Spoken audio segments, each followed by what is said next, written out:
Oh, oh, Mr. 8. Mr. 8, I have a question. Can you help me learn to read, please? Of course, Peter. Is it hard? Peter, one of the best things you can do to learn to read is to follow along as I read to you. Oh, that's awesome, Mr. 8. Then let's get started. What are we going to read today? The Story of Miss Moppet. This is a pussy called Miss Moppet. She thinks she has heard a mouse. This is the mouse peeping out behind the cupboard and making fun of Miss Moppet. He is not afraid of a kitten. This is Miss Moppet jumping just too late. She misses the mouse and hits her own head. She thinks it is a very hard cupboard.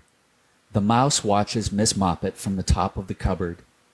Miss Moppet ties up her head in a duster and sits before the fire. The mouse thinks she is looking very ill. He comes sliding down the bell pull. Miss Moppet looks worse and worse. The mouse comes a little nearer. Miss Moppet holds her poor head in her paws and looks at him through a hole in the duster. The mouse comes very close, and then all of a sudden Miss Moppet jumps upon the mouse.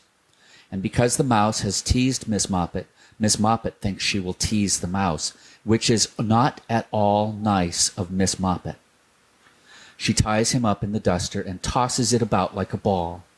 But she forgot about that hole in the duster, and when she untied it, there was no mouse. He has wriggled out and run away, and he is dancing a jig on the top of the cupboard. The end.